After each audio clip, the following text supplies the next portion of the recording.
Now reading from the Gospel of Matthew, chapter 21, verses 1 to 11. When they had come near Jerusalem and reached Bethphage at the Mount of Olives, Jesus sent 2 disciples, saying to them, "Go into the village ahead of you, and immediately you will find a donkey tied and a colt with her. Untie them and bring them to me.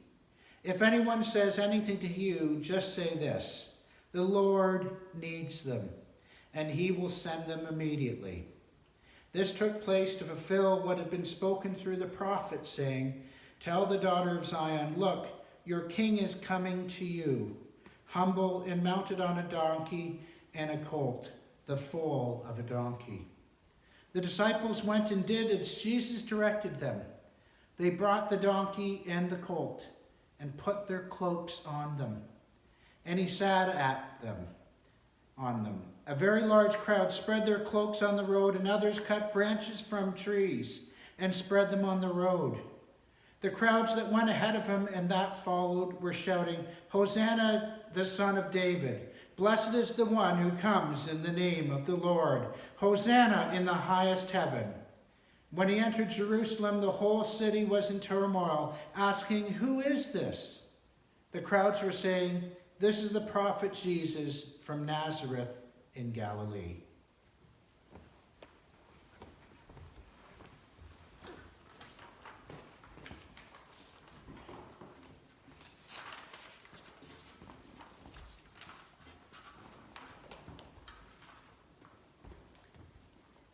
This year, there are no shouts of Hosanna echoing off the sanctuary walls.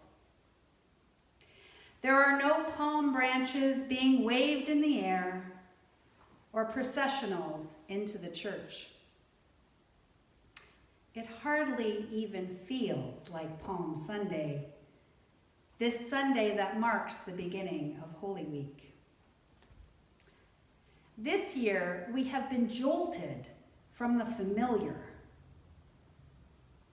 routines, habits, and activities of daily life. But perhaps this is an opportunity this year to hear this familiar story of Jesus entering Jerusalem with fresh ears. Instead of simply imagining the spectacle or enacting the crowd waving branches and throwing cloaks on the road, perhaps we can see more clearly the threat Jesus posed to the religious and civil authorities of the day. Here was a man who drew large crowds of followers chanting, "Hosanna!" meaning, "Save us." And in verse 10 it says, the whole city was in turmoil, asking, "Who is this?" Now in my research, it came up that the Greek word translated as turmoil can also mean shook. So the whole city shook when Jesus entered. Something big was happening, something that shook the very foundations of people's lives. I think this year we can identify with that sense of being shaken to the foundation. Something is happening now that will change our lives, both personally and as a society, both in our communities and on a global scale. Going forward, we don't know exactly if life will go on as it once was, when the pandemic is over. But I suspect when everything is said and done, not everything will be like it used to be. When Jesus enters Jerusalem, he shakes up the religious authorities by cleansing the temple and healing the sick. He reveals a God who is not interested in outward observances of religious laws, but those laws that are written on the heart. Jesus reveals a God who is willing to do whatever it takes to save God's people. And that is frightening, or that was frightening, to the religious officials of the day, because that is a God that cannot be contained or controlled. But this is exactly the kind of God we need. A God whose love does not discriminate or seek to control or oppress. A God who cares for the lowest and the highest in equal measure. A God who welcomes all to the table to share in abundant grace.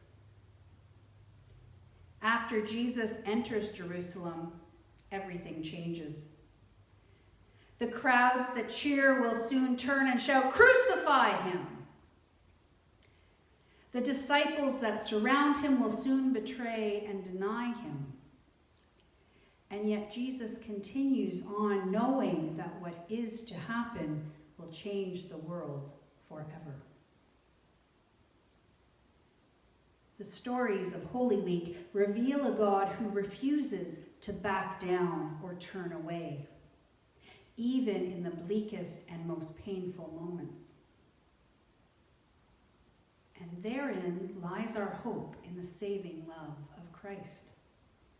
It is there we find the promise that even when our world is shaken to its foundations and life is hard, God is working on bringing forth a new reality, one in which creation and community is recreated and restored. That is the holy promise we must trust in as we follow Jesus along his path to the cross this week. And we can trust in God's amazing love and grace because they will be revealed in an empty tomb on Easter morning.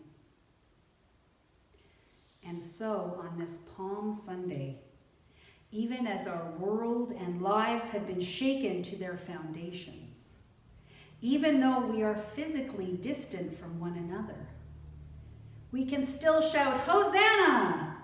in our hearts, trusting that God will lead us through whatever is coming, and trusting that God is here with us wherever we are, trusting in God's saving love. Amen.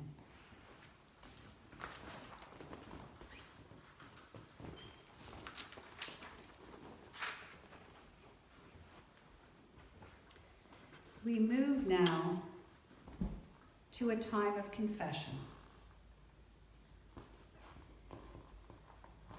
I think one of the reasons the scriptures of Holy Week are so powerful is that we can identify with the people who surround Jesus during his last days. There are times that we have sinned by denying or abandoning a friend, or relishing just a little in the downfall of a celebrity or political or religious leader that seem just too big for their britches. We are human. We make mistakes and we sin. As we enter into this week, let us take a moment now to confess and reveal our failings to God, trusting in God's great mercy and love to lift us up and turn our hearts back towards him. On Sunday, you rode into town on a colt, O Christ. On Friday, you walked weighed down by a cross. On Sunday, the crowd spread palms and garments on your way. On Friday, you were whipped and mocked. On Sunday, loud hosannas met your ears. On Friday, the cry was, "Crucify him." Forgive us when we are fickle, fair weather friends. Forgive us when we abandon you. You were not the Messiah we expected. You were not heroic or triumphant. You were not a powerful ruler. You were not the Almighty King. You were the power of powerlessness. Servant sovereign. Suffering Messiah. Remind us, O Christ, that we belong to you.